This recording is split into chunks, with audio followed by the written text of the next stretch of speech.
이동형 뉴스 정면 승부. 이동형의 뉴스 정면 승부.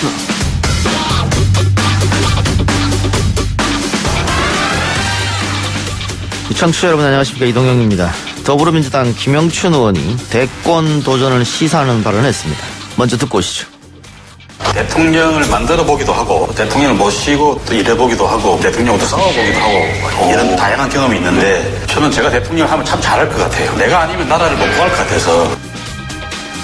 더불어민주당 정책 유튜브 채널 의사소통TV에 출연해 이같이 밝혔습니다. 내년 총선 부산에서 10석을 달성하면 파란 가발을 쓰고 막춤을 추겠다라는 공약도 내걸었다고 하는데요. 잠시 후 일부에서 김영춘 의원 만나봅니다. 별장 동영상 속 남성 본인 맞습니까? 윤중찬 씨랑 어떤 관계십니까? 윤중찬 씨가 금품을 검찰 조사에 정신이 들어가겠습니다. 지난 5월 김 전 차관이 검찰 소환 당시 했던 말이었습니다. 억대 뇌물과 성접대 혐의로 구속까지 됐습니다만 1심 결과는 무죄였습니다. 그러면서도 법원은 동영상 속 남성이 김학의가 맞다라고 했는데요. 결국 늦은 수사와 기소 때문이었을까요? 최강병기에서 자세히 짚어보겠습니다. 청와대 김광진 정무비서관이 조금 전에 이 천막을 자진 철거하라고 제게 문자를 보내왔습니다.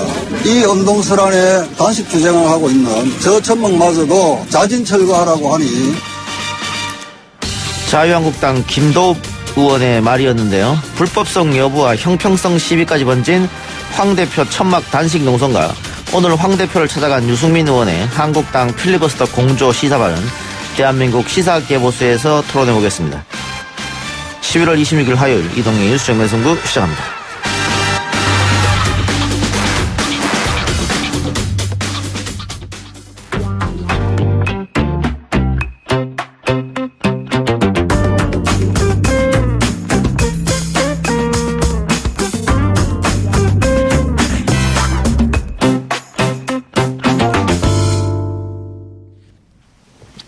문재인 정부 초대 해양수산부 장관을 지낸 민주당 김영춘 의원이 대권 출마를 시사했습니다.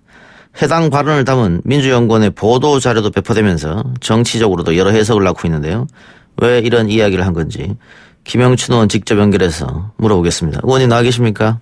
예, 안녕하세요. 김영춘입니다. 예. 우리 방송 너무 늦게 나오신 거 아닙니까? 제가 지금 2년 가까이 하고 있는데 처음 나오신 것 같아요. 안 불러주셔서 그렇죠. 그래요. 민주연구원이 보도자료까지 냈는데 어떤 의미로 받아들여야 될까요? 대선 도전으로 했을까요? 그 방송은 사실은 우리 당의 정치인들을 쭉 불러서 예. 시리즈로 하는 방송인데 예. 가보니까 조금은 좀 가볍고 즐거운 그런 컨셉으로 하는 방송이더라고요. 예. 그래서 저도 편안하게 이야기를 했는데 예. 그 보도자료까지 나오고 그래서 좀 당황했습니다. 이게 이렇게 번질 줄 몰랐다 이 말씀입니까? 예, 그렇죠. 예. 어떻게 그러면 대선 출마 선언 이렇게 이야기하는 것도 정색하라고 이야기하는 것도 좀 어색하고요. 예. 정치인이라면은 누구나 다 그런 질문을 받았을 때 예. 특히 이런 아주 우리 정치가 어떻게 보면 위기적인 그런 상황인데 이런 상황에서 대선 출마 용의가 있느냐 그러면 당연히 있다 이렇게 답변을 해야 되지 않겠어요? 그러면 조금 유머러스한 분위기에서 진담반 농담반 이렇게 던진 말이다 이렇게 보면 될까요? 예, 그렇기도 하고 제 꿈이기도 하고 예. 저만이 아니라 좀 정치를 그래도 좀 3선 이상 한 정치인이라면 누구나 다 그런 꿈이나 로망은 다 있을 거라고 생각합니다. 예. 꿈과 로망은 정치인이라면 당연히 있겠는데 대통령을 하면 참 잘할 것 같다 이런 말씀도 하셨는데 어느 정도 준비가 되신 겁니까? 네, 이제 지금 국회의원도 3번째고 예. 또 정부 안에서 또 경험도 해보고 그러면서 또 과거에 이제 대통령 만드는 과정 또 대통령을 가까이 지켜본 과정 그리고 현재 상황에서 우리나라가 가야 될 정치, 경제, 사회의 큰 방향 이런 거 놓고 볼 때 예. 제가 하면은 다른 사람보다는 잘하겠다. 다른 분들도 훌륭하시지만 제가 조금 더 낫지 않을까. 예. 이런 정도의 생각을 합니다. 근데 참 잘할 수 있겠다 이런 거는 제가 지금 들어봐도 좀 오버했다는 그런 느낌이 있네요. 예. 의원님 어려운 일인데. 예. 뭐 큰 소리 막 칠 일은 아니겠죠. 예. YS 대통령부터 쭉 역대 대통령 지켜보시고 또 뭐 곁에 계시기도 하고 그랬지 않습니까? 예, 예. 근데 우리나라 대통령들이 퇴임 후나 혹은 임기 말 다 좋지 않았단 말이죠. 예, 그렇죠. 네. 왜 그런다고 보세요? 저는 우선 제일 큰 요인은 단임제 대통령 제도의 숙명 같아요. 아하. 이게 뭐, 이 연임만 할 수 있어도, 이 초선 대통령이 재선하기 위해서 국민들과 눈높이를 맞추면서 계속 일을 할 것이고, 예.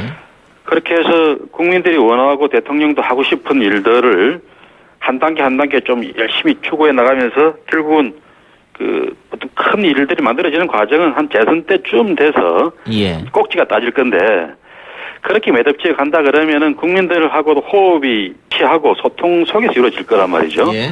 단임제 대통령은 그런 평가나 심판의 과정이 없으니까 내 역사 속에서 평가받겠다 이런 마음으로 나서기 쉽습니다. 그 속에 이 임기 말 혹은 임기 이후에 불행한 대통령들이 자꾸 나오시는 게 아닌가 예.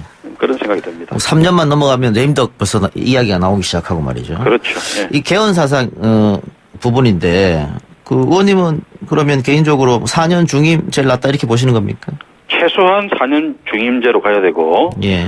좀 더 나아가서 지금 우리 정치가 분열의 정치 아닙니까? 예. 적대적인 정오와 이 대립의 정치 이걸로 이제 3만불 시대 새로운 어떤 선진 민주주의를 정착시켜 나가고 예. 경제를 선진 경제로 도약 안착시켜 나가는 게 가능한가 예. 근본적인 의문이 됩니다. 그런 면에서 좀 통합의 정치로 나아가기 위해서 선거 제도를 바꾼다든지 또 이 정치 체제, 권력 체제 전체에 대한 국민적인 토론과 합의 과정 거쳐서 개헌도 꼭 필요하다. 예. 그런 생각입니다. 알겠습니다. 그 대선 이야기 질문을 했으니까 하나만 더 묻고 다른 이야기 넘어가겠습니다.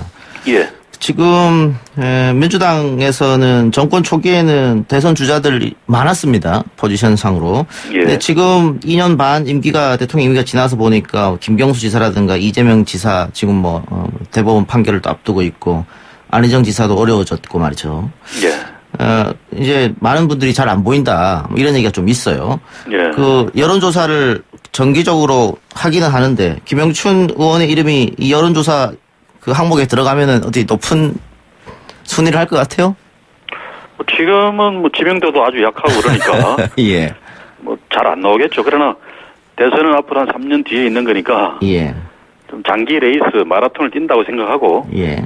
뭐 지금부터 꼭 그걸 의식하고 하는 게 아니라 지금 현재의 대한민국 정치의 현주소와 위기적인 징후 또 한국 경제의 어려움 또 안보 외교적인 그 상황의 어떤 절박함 이런 것들에 대해서 예. 꾸준히 목소리를 내고 어떤 그 대안을 제시하고 그런 정치를 통해서 점차 앞으로 전진해 나가면 조금은 다른 상황이 열리지 않을까 예. 그렇게 생각해 봅니다. 알겠습니다. 자, 총선 이제 몇 개월 안 남았습니다. 예. 지난 총선 때 김영춘 의원이 그 부산시당위원장 맡으셨었죠. 예, 그랬죠. 예. 나름의 성과를 내셨는데 이후에 탄핵을 거치면서 지방선거 때 민주당이 그 부산 지역에서 상당히 선전했습니다. 예, 그때 바람이 많이 불었습니다. 예. 그리고 나서 1년이 지났는데 이번 총선은 조금 어렵지 않느냐 이런 얘기가 들리는데 어떻게 보고 계십니까? 뭐 4년 전에도 이런 조사를 했을 때는 거의 안 되는 걸로 다 나왔어요. 예. 그래서 뭐 그런 여론조사가 저는 결정적인 건 아니다. 예. 이렇게 생각을 합니다만은 객관적인 상황과 어떤 흐름이라는 게 있는데 예. 분명히 내년 선거가 별로 좋은 그런 흐름은 아닐 거라고 봅니다. 무엇보다도 예. 지금 부산 경남 지역의 경제가 안 좋습니다. 예. 이게 서울 사람들이 느끼는 것보다 훨씬 안 좋아요. 우리나라 지금 서울공화국이라 그러지 않습니까? 예. 서울에서 거리가 멀면 멀수록 경제는 더 어렵습니다. 예. 그런 측면에서 부산 지역도 서울에서 느끼는 것보다 훨씬 더 나쁜 경기 체감 때문에 여론이 안 좋은 거고 이 흐름에 대해서 우리가 뭔가 그 깊은 공감과 함께 미래의 희망을 제시하는 그런 정책 선거를 열심히 잘 한다 그러면은 예. 저는 뭐 선거도 어느 정도 기대를 해볼 수 있고 그렇지 않고 저희들이 그런 시민들의 공감이나 기대를 불러일으킬 수 없다 그러면은 아주 고전할 수밖에 없는 선거일 겁니다. 예. 경제 문제 이외에 조국 정국을 거치면서 부산 민심이 조금 떠났다 민주당에서 그런 얘기도 들리는데 동의하십니까? 저는 그 문제는 뭐 부산만의 문제가 아니라 전국적인 문제일 거라고 봐요. 예. 다만 부산에서 왜 그 조국 사태가 더 예민하게 받아들여졌을까? 예. 그리고 저는 밑바닥의 그 어떤 시민들의 삶의 문제, 예. 그게 절실하기 때문에 더 예민하게 반응한 거다. 그렇게 해석을 하고 그 문제에 좀 집중해서 대안을 제시하고자 합니다. 예. 부산의 젊은 층의 이탈이 상당히 다른 타도시보다 빠르게 진행되고 있다고 하던데요. 예. 그런 것도 영향이 있었을까요? 역시 이 부산 지역은 젊은 사람들이 머물려고 막 의욕을 가질 수 있는 그런 도시가 지금 현재 아닙니다. 예. 무슨 좋은 일자리가 없고 예. 어떤 기회가 부산에는 없다고 생각하는 겁니다. 예. 그래서 좀 이렇게 기회만 나면 계속 뭐 서울이나 수도권으로 아니면 하다못해 경남이나 울산으로라도 빠져나가서 미래를 도모하는 그런 청년들이 참 많이 있습니다. 예. 이런 청년들에게 뭔가 좀 위로가 되고 이 부산에서도 젊은 청년들이 인생을 설계하고 거기에서 행복을 추구할 수 있는 기회가 있다라는 것을 뭔가 설계해서 보여줘야죠. 정사진을 보여줘야 되겠죠. 그런 것들이 저희들이 해야 될 도리라고 생각합니다. 예. 지난 총선에서 민주당이 부산에서 5석입니까? 예, 지난번에 5석 예. 했습니다. 지금 목표, 김영춘 의원께서 10석을 달성하면 부산역 앞에서 파란 가발 쓰고 막 좀 주겠다 이렇게 하셨는데. 예. 100% 더 얻어야 되는데 가능하겠어요? 지금 현재는 이제 보궐선거까지 해서 6석인데요. 예. 그 부산에서 뭐 선거를 이제 생각하는 사람들이 현상 유지를 하겠다 이렇게 목표를 세울 수는 없는 것이고 아하. 부산이 18석인데 18석 중에 10석 정도면 과반수 아닙니까? 예. 그 과반수를 하겠다는 목표를 일단 설정해 본 거고요. 예. 또 제가 이제 또 하나 부산 10석 혹은 부울경 합쳐서 15석 이상이 된다 그러면은 제가 부산역 앞에서 춤을 추겠다고 했는데 예. 그런 목표를 세우고 열심히 노력해 볼 그런 마음을 예. 의욕을 표시한 겁니다. 예. 부산 금정은 그 김세원 의원의 완전한 텃밭이었는데 부친도 예. 계셨고 하니까 예. 이번에 불출마를 선언했지 않습니까? 네. 어떻게 이번에는 금정을 갖고 올 수 있겠다 그런 생각도 하십니까? 금정은 김세현 의원 그 선친부터 시작해서 계속된 텃밭이었는데 예. 뭐 그런 지역일 뿐만 아니라 기본적으로 보수 성향의 유권자가 많이 사시는 동네입니다. 물론 이제 부산대 같은 이제 큰 대학에 있어서 젊은 유권자들도 계십니다만은 전체적으로는 보수적인 지역이다 그렇게 분류를 하는데요. 그래서 저희들로서는 민주당으로서는 결코 쉬운 선거가 아닙니다. 하지만 저희들이 좋은 후보를 내서 그런 그 금정 구민들의 요구나 미래 기대에 부응할 수 있는 그런 후보를 내서 꼭 한번 이겨보고 싶은 지역이기도 합니다. 예, 알겠습니다. 임종석 전 실장이 불출마를 선언했고 그에 따라서 386 용태론 이야기도 나오고 있습니다. 그 의원님도 86세대시잖아요. 예, 그렇죠. 예, 어떻게 생각하세요? 근데 저는 그렇게 연결되는 게 좀 왜 그런가 의아스러운데요. 예. 임 실장은 임 실장대로 개인적인 그런 생각이 있는 것이고 예. 그렇다고 해서 386 세대가 86세대가 다 용퇴해야 된다 이렇게 연결되는 건 좀 논리적인 비약이 심한 거 아닌가요? 386이 정치권에 들어와서 지금 한 20년 됐는데 주로 이제 실무자로 일을 하는 사람들이 많았고 예. 이제 갓 초선이 된 사람들도 많이 있어요. 예, 그렇죠. 그렇다고 해서 뭐 50대 중반 40대 후반 이런 사람들을 그 한 세대를 다 니들이 물러가야 될 세대다라고 이야기하는 거는 동의가 잘 안 돼요. 일단 일률적으로 물러나라고 하는 것은 말이 안 된다. 예, 그러면 386이 오히려 예. 너희들이 지금 현재의 그 문제적인 정치를 얼마나 혁신하기 위해서 노력하고 있는가. 예. 또 미래의 그런 혁신의 비전이나 각오는 얼마나 서 있는가. 예. 이걸 추궁하는 게 더 올바른 문제적이 아닐까 싶은 생각이 들어요. 예. 386이 정치권에 들어온 뒤에 기득권이 돼버렸지 않았느냐 그런 지적도 있던데 그건 어떻게 보세요? 어느 어느 사회나 어느 계층이나 비슷하겠죠. 지금 86세대가 대충 50대 중반, 예. 뭐 초반, 40대 후반, 어느 경제계든 언론계든 어느 집단 안에서나 중초적인 역할을 하고 있는 사람들일 겁니다. 예. 그들을 다 기득권이라고 해서 나가라 그런다 그러면은 사회가 유지되겠습니까? 예. 예. 다만 이제 이런 문제는 있어요. 이제 86세대들이 사회에 진입하고 또 지금까지 오면서는 비교적 순탄한 길을 걸었지 않느냐. 예.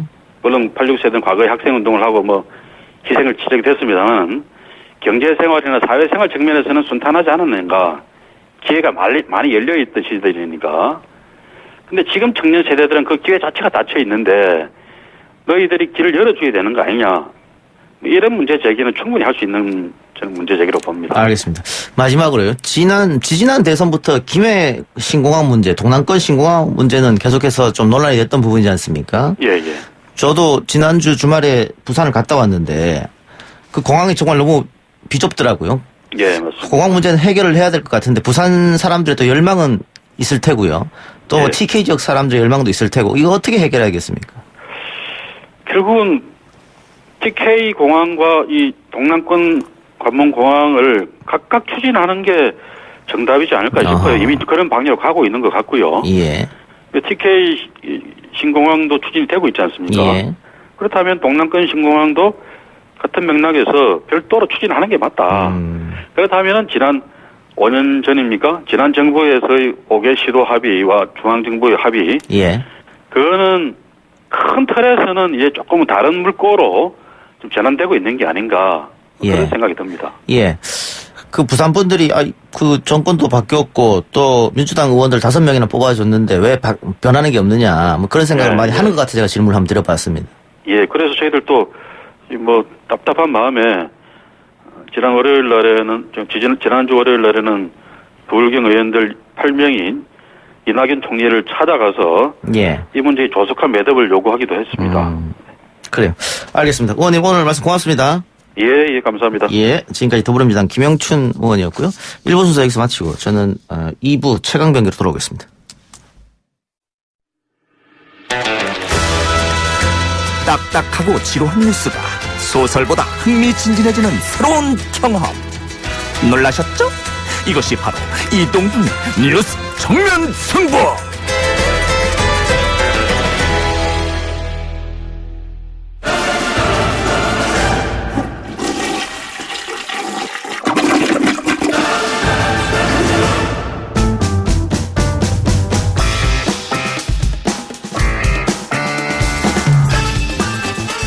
이동의 뉴스 정면 승부 2부 최강병기 시작하겠습니다. 오늘은 법무법인 오킴스의 엄태섭 변호사, 시사저널의 유지만 기자가 나왔습니다. 어서 오십시오. 안녕하세요. 안녕하세요. 김학의 전 차관 이야기부터 해보죠. 성접대, 뇌물수수 등에 대한 1심 재판에서 무죄를 선고받았는데 이 판결로 논란이 좀 되고 있는 것 같습니다. 예, 뭐 저도 뭐 일부야 무죄도 가능하겠다라는 생각은 했지만 전부 무죄가 나와서 예. 이날 김 전 차관이 이제 석방까지 됐거든요. 예. 전부 무죄가 나올 거라고까지는 예상을 좀 못했습니다. 저도 뭐 하나라도 나올 거라고 생각했는데 예. 그날 좀 석방될 정도의 그냥 이런 완전한 무죄가 사실 그 가능성도 굉장히 적은 거거든요. 완전 무죄는. 그렇죠. 예. 그래서 공소시효가 완료된 것은 이해가는 측면이 당연히 있죠. 공소시효가 지났는데 처벌을 못하니까. 절대적인 기간이니까. 예. 법에 명시된. 그런데 증거 부족은 과연 무엇이냐. 이거 그렇다면은 그 검찰에서 공소 유지를 못한 거 아니냐. 예. 뭐 이런 얘기가 결국은 자기 식구라고 좀 봐준 거 아니냐 이런 얘기까지 나오고 있어요. 그러니까 결국은 증거 부족이라는 거는 뇌물수수 혐의에서 제일 중요한 건 대가성을 입증하는 건데 직무 관련성이나 대가성을 입증하는데 재판부가 봤을 때는 좀 실패했다고 예. 판단을 한 것 같아요. 예. 그러니까 결국은 이 증거라고 하는 것은 검찰이 찾아내서 재판부에 제출하는 거지 않습니까? 그렇죠. 그걸 네, 못했다는 네. 것이고 네. 또 하나 공소시효가 지나서 처벌을 못한다고 하면 네. 이 김학의 사건은 이번에 처음 불거진 게 아니니까 처음에 문제가 생겼을 때 제대로 수사를 해서 제대로 기소를 했으면 처벌받았을 텐데 그때 봐주기 하는 바람에 두 번째, 세 번째 수사할 때는 이렇게 시간이 지나가지고 처벌 못하는 거 아니에요. 결국은 검찰의 문제다. 그러니까 이 부분을 재판부도 그날 1심 판결을 하면서 좀 지적을 했습니다. 예. 검찰이 과거에 적절한 공소권을 행사했다면 당시 이제 윤중천 씨가 적절한 혐의로 재판 벌을 받을 수 있었을 것이다 이런 아쉬움을 좀 나타내기도 했습니다. 아 근데 이제 그거는 이미 이제 기간이 지난 상태에서 현 시점에서는 사실 뭐 그런 이제 어떤 비난은 할 수 있지만 뭐 그런 거기에 대해서 얼마만큼 이제 지적할 수 있을지 모르겠는데 저는 뭐 법원도 물론 여러 가지 비판을 많이 받고 있긴 하지만 앞서 작가님 말씀하신 것처럼 검찰에서 이 공소시효를 피하기 위해서 두 가지 전략을 구사했어요. 하나는 이제 포괄일자라고 뭐 다시 한번 우리가 얘기를 하겠지만 포괄일자라 함은 그 어떤 과거 시점으로부터 현 시점에 이르기까지 쭉 1년에 발생된 연속선상이 있는 그 범죄를 하나의 죄로 봐서 그 시효가 완성되기 이전 시점에 있었던 그 범죄에 대해서 어차피 공소시효는 범죄의 종료 시점을 기준으로 판단을 하기 때문에 1년 선상이 쭉 있었다. 그러니까 지금으로부터 10년 전인 2009년 6월 그 기소 시점이었던 6월 이전 시점부터 있었던 범죄와 쭉 연속선상이 있었던 범죄 혐의가 2009년 6월 이후에 완성됐다라고 보고 하나는 묶었는데 그 묶는 과정에서 다소 무리한 정황들이 여러 가지 좀 발견이 되고는 있었어요. 그 점에서 직무 관련성이 빵꾸가 났고 대가성도 물론 거기서 빵꾸가 났고 그 지점이 결과적으로는 법원에 의해서 무죄 판결을 끌어내는데 어떤 결정적인 기여를 하지 않았나 싶은 생각이 그러니까 아쉬운 들어요. 점이 그거예요. 같은 뭐 예를 들면 같은 업자에게 김학의 전 차관이 뇌물을 받았어도 시점이 공소시효 이전인 게 있고 공소시효 안에 들어오는 것들이 있었거든요. 그럼 적어도 검찰이 증거를 수집을 했다면 공소시효 안에 들어오는 혐의들에 대해서는 좀 명확한 증거들을 좀 들이댔어야 됐는데 그 부분을 실패했다는 게 좀 상당히 좀 뭐 재판 이러면 이길 수가 없죠. 그렇죠. 그러니까 김학의 전 차관 측도 이 사실을 명확히 알고 있었어요, 사실. 왜냐하면 이 사건의 공소시효 문제, 특히 뇌물의 공소시효 문제는 제가 판결이 나오고 당시 경찰 수사팀 관계자하고도 통화를 했는데 당시에도 이 뇌물 부분에 대한 공소시효 이슈라든지 대가성 이슈는 인지를 이미 하고 있었어요. 모든 곳이. 그러면은 2심 때는 어떻게 됩니까? 검찰이 심기일전에서 다시 해야죠. 방금 해야죠. 이야기했던 그런 문제점을 보완해서 합니까? 뭐 과거에 우리가 제대로 기소를 못했다라는 부분은 뭐 반성적 차원에서 뭐 얘기는 할 수 있지만 지금 시점에서는 일단은 지금 이미 2019년이고 이제 곧 2020년 아니겠습니까? 현 시점에서 할 수 있는 최선을 다해야 될 텐데 여기서 어느 지점에 그럼 우리가 검찰이 최선을 다해야 될 것이냐에 있어서 앞서 유 기자님 말씀하신 것처럼 2009년 6월 이후 공소시효가 여전히 살아있는 그 시점에 발생된 범죄에 대해서 직무 관련성이라든가 대가성에 대해서 좀 더 증거를 더 들이밀어야 돼요. 그래서 그게 살아나면 그 이전 범죄에 대해서 적어도 판단은 할 텐데 지금은 판단조차 하지 않았어요. 왜냐? 10년이 지나버렸으니까. 근데 이게 참 그 얘기를 하면서도 아쉬운 점이 이미 3차 수사까지 나온 증거고 증언이란 말이죠. 이제 항소를 한다 하더라도 이 추가적인 뭐 결정적인 증거가 추가로 나올 것이냐. 재판부의 판단을 뒤집을 만한 뭐가 있을 것이냐는 솔직히 좀 회의적이긴 해요. 저도. 네, 제가 좀 이게 판결문 글씨가 너무 작아서 제대로 다 읽지 못했는데 내용을 보면서 너무 답답했던 게 이제 직무 관련성과 대가성 판단하면서 보통 일반적으로 우리가 이제 사업하는 분들 중에 일부 조금 이렇게 다소 좀 어떤 부정적인 어떤 생각을 갖고 검찰을 대하는 그런 분들의 경우에는 검사가 지금 구체적으로 어떤 직무에 해당이 되는지를 모르고 그냥 검사니까 그러니까 어떤 시점부터 관리 차원에서 뭐 이 사람이 현재 나에게 도움을 주든 안 주든 보험 성격이라는 거잖아요. 보험의 성격으로 일종의 어찌 보면 뭐 투자라고 볼 수도 있고요. 그냥 쭉 해왔던 그런 어떤 경우들이 많이 있거든요. 그런데 그런 개별 구체적인 사안에서 직무 관련성이 인정이 안 될 수밖에 없죠. 왜냐하면 그 사람은 지금 당장 저 사람한테 뭔가를 요구하면서 뇌물을 준 건 아니었거든요. 그렇죠. 근데 그런 차원에서 우리가 좀 판단해봐야 되지 않을까. 대가성이 인정 안 되는 뇌물죄 중에서 법원이 그런 식으로 판단한 경우가 이게 처음이 아니거든요. 상당히 많기 때문에. 진경준 검사장 사건 때도 쪼개서 판단을 좀 했습니다. 이 부분에 대해서는 조금 더 논쟁이 필요하지 않나 그런 생각 들고요. 한편 별장 성접대 의혹에 대해서 김 전 차관이 성접대 받은 사실은 맞다. 문제의 성접대 영상 속 인물이 김학의가 맞다. 이건 이제 법원 인정한 부분인데 사실 이거는 경찰에서도 누가 봐도 김학의다라고 했는데 검찰에 가서 아니단 말이죠. 그랬죠. 이해할 수 없는. 이번에 뭐 근데 이게 뭐 법원에서는 이제 김학의 전 차관으로 봄이 상당하다라고 해서 이제 김학의 전 차관이 맞다라고 해줬는데 사실 뭐 이 영상 사실 그동안 그 영상의 자극성 때문에 이게 화제였지 이 영상에 존재하는 사람이 김학의 전 차관인 게 뭐 혐의를 입증하는 뭐 결정적인 뭐 수단이 되지는 않았어요. 이게 그러니까 그 정도로 이 사람들이 이렇게 좀 문란한 생활을 한다라는 걸 보여주는 좀 자극적인 소재는 됐었지만 아마 재판부가 이 영상에 나온 사람이 김 전 차관이 맞다는 이유로 뭐 판단을 뒤집거나 하지는 않을 겁니다. 또 그 자체가 또 범죄는 아니거든요. 그 자체가 이게 뇌물이라는 아니, 뇌물은 아니어도 뇌물의 성격은 아주 뇌물은 아니더라도 성접대는 될 수가 있잖아요. 그 영상 자체로. 그 영상 자체는 그렇죠. 될 근데 수가 그거는 뭐 이제 공소시효가 지나버렸으니까. 그건 판결하기가 법원은 쉽지 않았겠습니다만은 그래서 또 아쉬운 게 왜 처음 불 꺼졌을 때 이것을 김학의가 아니다. 그 누군지 분간할 수가 없다. 이런 얘기를 했느냐 하는 거죠. 지금 법원에 이야기하는 것은 화면이 조작되지도 않았고 그렇기 때문에 김학의가 맞다고 한 거 아니겠어요. 그렇죠. 그래서 누군가는 김학의를 보호하려고 하는 행동이 당시에 있었다. 2013년인가요? 문제가 됐을 때. 예, 그렇죠. 그때 있었다. 이렇게 보여주는 거죠. 재밌는 건 이번에 가르마 방향 다르다는 것도 보통 일반적으로 카메라는 반전 기능이 있다.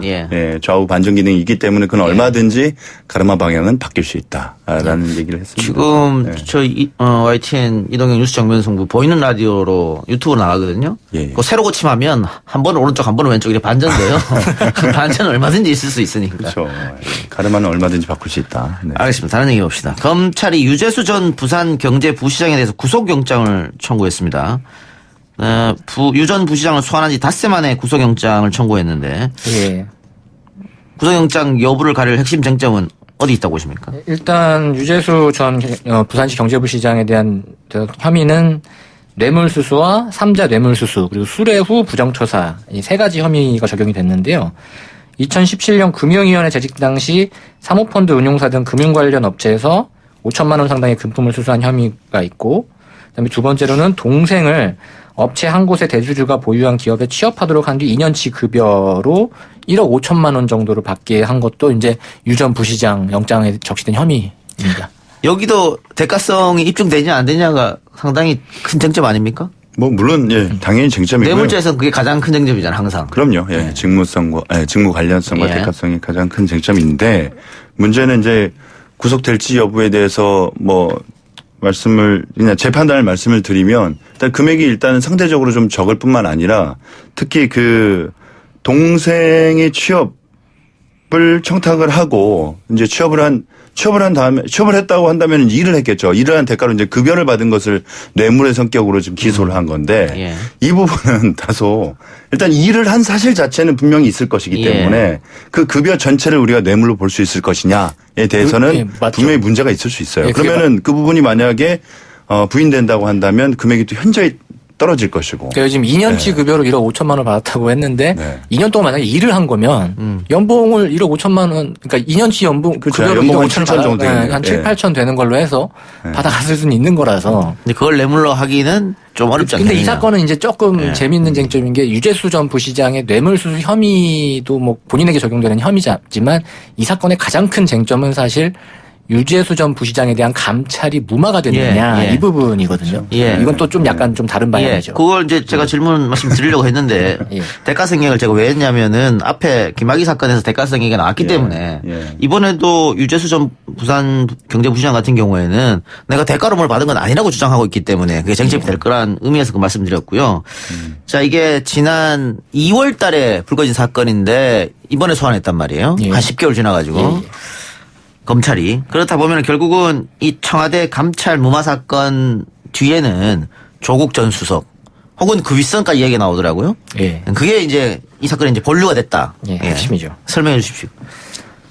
일단 당시 이제 청와대 특별감찰반에서 유재수 전 부시장의 비위 사실을 포착을 해가지고 감찰을 한 건 사실입니다. 거기서 이제 유재수 전 부시장이 금융위원회에서 사표를 제출하고 이제 사직을 했는데 사직을 한 이후에 이제 감찰 과정이 더 진행되지 않고 흐지부지 무마가 됐다는 건데 거기에 윗선의 압력이 있었다는 거거든요. 오늘 좀 재밌는 보도가 뭐 아침에 나온 게 박형철 청와대 반부패 비서관이 검찰 조사에 불려가서는 조국 전 장관, 민정수석 시절에 조국 전 장관의 지시로 유재수 전 부시장에 대한 감찰을 중단했다. 뭐 이런 취지의 진술이 나왔다고 해요. 그러면 결국에는 그 기사의 내용대로라면 결국 당시 민정수석이었던 조 전 장관 혹은 그 윗선에서 이 유재수라는 인물의 감찰을 중단토록 압력을 넣은 거 아니냐라고 생각할 수밖에 없는 보도기는 하죠. 이미 뭐 유재수 전 시장에 대한 그 전 시장 그 피의자 본인에 대한 뇌물수수 혐의는 이미 이제 그게 본류가 아니라 그 윗선의 수사로 인해서 유재수 전 시장에 대한 감찰이 무마가 됐는지 안 됐는지 여부가 지금 이미 그냥 쟁점이 되어버린 상황인 것 같아요. 그러면 만일 그게 사실이면은 뭐 조 전 장관이든 아니면 다른 사람이든 감찰을 방해했다는 거잖아요. 못하게 막았다는 거지 않습니까? 그럼 그렇죠. 뭐 직무유기, 업무방해 뭐 이렇게 되는 겁니까? 뭐 혐의가 있을 거 아니에요. 뭐 검찰이 기소를 그렇다면 하려면. 이제 직권남용 만약에 직권남용. 직권남용에 의한 어떤 권리행사 방해죄 뭐 이런 것들을 우리가 생각해 볼 수 있을 것 같아요. 만약에 그 당시에 그 지휘 라인이 뭐 김태우 전 수사관을 포함해서 그 이후에 뭐 이인걸 특감 반장도 있었고 그 다음이 이제 오늘 아침 진술 나왔던 박형철 반부패 비서관 그리고 그 위가 이제 그 당시 조국 전 그 민정수석이었죠. 예, 뭐 그 위로는 뭐 언급할 필요는 없을 것 같고. 예. 그래서 만약에 조국 전 그 민정수석에 의해서 혹은 을 통해서 뭔가 이런 그 감찰 무마 지시가 있었다고 한다면 방금 말씀드렸던 것처럼 그 직권남용에 의한 권리행사 방해죄 적용도 할 수가 있겠죠. 정경심 교수 재판이 오늘 있었는데 오늘 판사가 검찰 쪽을 향해서 이 사건을 병합 판단을 보류했다. 그러면서 검찰 쪽에 뭐 어떤 이야기를 했다고 하는데 어떤 이야기를 한 겁니까? 이게 사실은 정경심 교수가 첫 기소를 당할 당시부터 좀 아마 이게 재판 가면 논란이 될 거다라고 좀 점쳐졌던 부분인데 첫 번째 부분 이게 입시 비리 의혹에 두 가지가 쟁점이 있지 않습니까? 일단 동양대 표창장을 위조된 사문서 위조가 있고 그다음에 서울대 공익인권법센터의 그 인턴 증명서를 뭐 위조했다는 이제 공문서 위조가 있는데 첫 번째 사문서 위조에 대해서 재판부가 그 기소를 하기 전에 공소장과 나중에 추가 수사를 통해 가지고 공소장 변경을 하겠다는 내용이 너무나 다르기 때문에 이거는 공소장 변경을 함과 동시에 이게 동일성이 있는지도 심사를 해봐야 된다. 그렇기 때문에 이거는 지금 병합하지 않겠다라는 입장을 일단 밝혔습니다. 그리고 또 하나는 공문서 위조의 경우에는 재판부가 좀 검찰을 지적한 부분이 공문서를 위조를 했다는 당사자들은 기소하지 않으면서 정경심 교수만 기소를 하게 되면은 이거는 공소가 기각될 수도 있다. 그렇기 때문에 그분 사람들을 기소할 것인지 소위 공범들을 기소할 것인지 여부도 판단해달라라고 이제 요구를 했습니다. 그러니까 공문서를 정경심 교수가 위조를 하지 않았으니까. 그렇죠. 공문서는 아니니까. 처벌을 하려고 하면 공문서를 위조한 사람부터 먼저 기소를 하고 그래서 갖고 와라. 그렇죠. 이 말이군요. 예. 그리고 피의자 신문 조서를 사문서 위조 혐의를 심의한 재판의 증거로 사용하면 위법 문제가 있다. 이건 뭔 말이에요? 이거는 최초 기소가 이제 9월 6일 날 됐지 않습니까? 근데 9월 6일 이후에도 재판부가 그 지적을 했어요. 그 이후에도 광범위한 압수수색과 피의자 신문이 진행이 됐는데 그때 작성된 피의자 신문인 경우에는 이 재판부에서는 증거로 사용할 수가 없다. 왜냐하면 대법원 판례가 이미 있기 때문에 사용할 수가 없다. 그 내용이 사실 그거죠. 재판에서의 그 유무죄에 대한 판단은 공소장에 기재된 내용만을 갖고 판단을 해야 되는데 지금 거는 공소 제기를 그때 그 인사청문회 그날 밤에 전격적으로 했잖아요.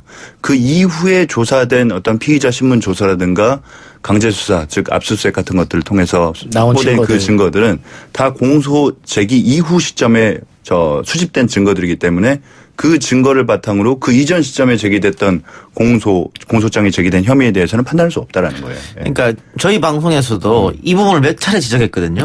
기소 이후에 압수수색하고 피의자 신문 조사하고 검찰이 왜 이런지 모르겠는데 몇 번 얘기했었는데 이게 일단은 법원에서 한번 브레이크를 걸렸다. 근데 이게 그 사문서 위조 같은 경우는 최초 검찰이 기소한 공소장 내용과 나중에 언론 보도를 통해 알려진 내용이 사문서 위조라는 혐의를 제외하고 범행의 방법이라든지 시점이라든지 뭐 이런 게 다 다른 상황이에요. 그렇기 때문에 재판부도 그 부분을 좀 엄격히 따져봐야 되겠다는 생각을 좀 하고 있는 것 같습니다. 이에 대해 검찰은 어떤 입장이에요? 검찰도 이야기를 했을 것 같은데 재판부의 요구에 대해서. 당시 이제 일단 사문서 위조에 대해서는 당시 공소 제기한 이후에 채택된 피의자 신문 조서나 증거 목록은 이미 제출하지 않았기 때문에 그 부분에 대해서는 충분히 문제가 될 것이 없다라는 입장이고 공문서 위조에 대해서도 공범들을 기소하는 여부를 결정해가지고 알려주겠다라는 거고 이번 주까지 공소장 변경 내용을 재판부에 이제 통보하기로 했습니다. 뭐 말씀하신 것처럼 검찰에서 그런 입장을 밝혔기 때문에 사실 사문서 위조 및 이제 동행사와 관련된 부분은 이제 어떤 절차적인 문제, 적법성의 문제는 어느 정도 뭐 해결이 됐다라고 판단을 하는 것 같아요. 검찰에서는. 다만 이제 그 뭐 자본시장법 위반이라든가 이 사모펀드와 관련된 예. 부분은 아직 쟁점으로 좀 남아 있죠. 예, 알겠습니다. 하나만 더 하죠. 가수 구하라 씨의 사망 소식인데 스스로 목숨을 끊었다 이렇게 보고 있는 것이고 부검 이야기도 들리는데 아직 확정적이지는 않은 모양입니다. 제가 부검을 하지 않기로 결정한 걸로. 않기로 결정했습니다. 알고 뭐 있습니다. 이미 이제 유서도 있었고요. 예. 네. 그런데 오늘 인터넷에 보니까는 구하라 씨 전 남친의 재판 1심 재판부를 비난하는 여론이 상당히 많더라고요. 왜죠? 1심 재판부가 이제 구하라 씨 전 남자친구와의 이제 소송 과정에서 판단을 하는 과정에서 그 구하라 씨와 이 전 남자친구 사이에 이제 촬영된 영상이 있습니다. 예. 그 영상을 1심 재판부가 그 재판정에서 틀어야 되겠다라는 이제 재판부가 요구를 했고 공개된 재판정에서요? 그랬는데 예. 이제 구하라 씨 측 변호인이 이건 2차 가해다라고 이제 반발을 하자 예. 이제 비공개로 단독으로 영상을 끝내 확인을 했다는 얘기가 혼자 보겠다는 거예요. 혼자. 예, 예, 혼자 보겠다는 건데 저는 정말 이해가 안 돼요. 예. 왜냐하면 재판부에서 판단하는 것은 앞서 제가 말씀드렸던 것처럼 공소장이 기재된 범죄 혐의를 판단하는 거거든요. 예. 근데 그 공소장이 기재된 그 전 남친 공소장이 기재된 범죄 혐의가 상해, 협박, 강요, 재물손괴, 그 다음에 성폭력 범죄에 관한 처벌 등에 관한 특례법인데 그 내용은 카메라 등 촬영 이용죄거든요. 그런데 그 앞서 거는 당연히 관련이 없고 요 성폭법상 이 카메라 촬영죄와 관련해서는 이미 그와 관련해서는 본인의 진술에 본인이 아니라 피해자 측에서 그 영상 성관계 영상 맞다. 이미 인정을 했죠. 이미 인정을 했거든요. 굳이 그 내용을 따지고 볼 필요가 없는 거예요. 만약에 뭐 강간이라든가 이런 성폭력이라고 한다면 그런 어떤 협박이라든가 폭력 행위를 눈으로 확인하기 위해서 영상을 볼 필요는 있을 수 있어요. 예. 근데 지금 이 건은 아니라는 거죠. 알겠습니다. 검찰 조사 또 재판 과정에서 2차 피해가 항상 발생할 수 있기 때문에 그 점을 뭐 수사당국이나 재판당국이 염려를 해두기를 바랍니다. 울감 등 말하기 어려운 고민으로 전문가의 도움이 필요하면 자살예방 한라인 15770199, 자살예방 상담전화 1393, 희망의 전화 129, 생명의 전화 1588-9191, 청소년 전화 1388 등에서 24시간 상담 받을 수 있다는 거 다시 한번 안내해드리고요. 두 분 다음 주에 뵙겠습니다. 수고하셨습니다. 수고하셨습니다. 감사합니다. 1, 2부 수사 마치고요. 뉴스 듣고 오겠습니다. 아 글쎄 안 들려 들을 뉴스 없어 아무 뉴스도 귀에 들어오지 않아 듣고 또 들어도 들을 뉴스 없어 만든 게 2%야 이동영의 뉴스 정면 승부.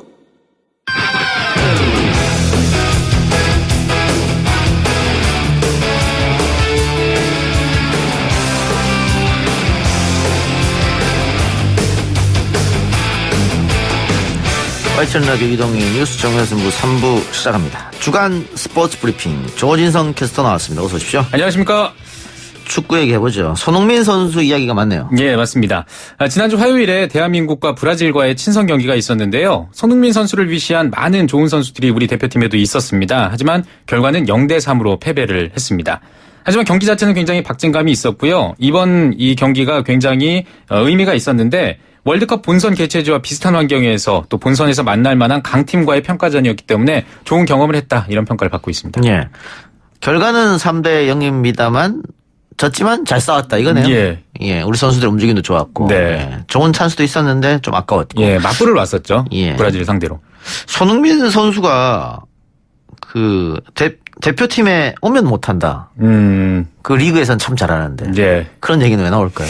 글쎄요. 일단 뭐 이런 얘기를 하기가 좀 미안하긴 한데 아무래도 예. 일단 그 토트넘 동료들과 또 국대에 있는 선수들의 어떤 수준 차이라고 하기는 좀 그렇고 포지션 차이도 좀 있을 거고요. 예. 여러 가지 좀 다른 게 있겠죠. 그리고 또 많이 좀 비행기를 타고 왔다 갔다 하지 않습니까? 예. 이런 피로도도 있을 거고 그리고 토트넘 동료들하고는 오랜 기간 또 발을 맞춰 왔고 또 국대 선수들하고는 또 그 소집됐을 때 발을 맞추기 때문에 예. 그런 여러 가지가 좀 있을 겁니다. 예. 그리고 브라질 경기가 끝나고 리그로 돌아가서 웨스트햄과의 경기가 있었는데 예. 3대2로 토트넘이 승리. 네. 여기서 손흥민 선수가 1골 1도움으로 맹활약했습니다. 맞습니다. 브라질전이 좀 많이 아쉬웠던 것 같아요. 예, 말씀하신 것처럼 웨스트햄과의 리그 경기에서 한 골 한 도움을 기록했는데요. 이로써 올 시즌 리그 4호 골 그리고 리그 5호 도움을 기록했고 올 시즌은 통산 9호 골째를 기록했습니다. 예. 예. 근데 이 경기가 그 포체티노 감독이 경질 당하고 네. 새로운 감독이죠. 무리뉴 감독이 들어온 첫날인데 네. 그날 1골 1도움을 했기 때문에 감독에게 강렬한 인상을 심어줬지 않았을까. 예. 무리뉴 감독은 많은 축구 팬들이 이미 익히 잘 알고 있는 우승 청구사로 알고 있는 예, 유명한 분이죠. 스페셜 원으로 알고 있는 그런 감독인데 사실 무리뉴 감독이 손흥민 선수를 몰랐을 리는 없고요. 예. 손흥민 선수의 그 활약을 보면서 역시 소니구나. 써야겠다 선발로. 예, 이런 생각을 좀 했을 것 같습니다. 예. 근데 최근 리그에서 이 토트넘이 굉장히 부진을 네. 면치 못하고 있는데 예. 감독이 바뀌어서 앞으로는 뭐 좋아질까요? 어떻게 보세요?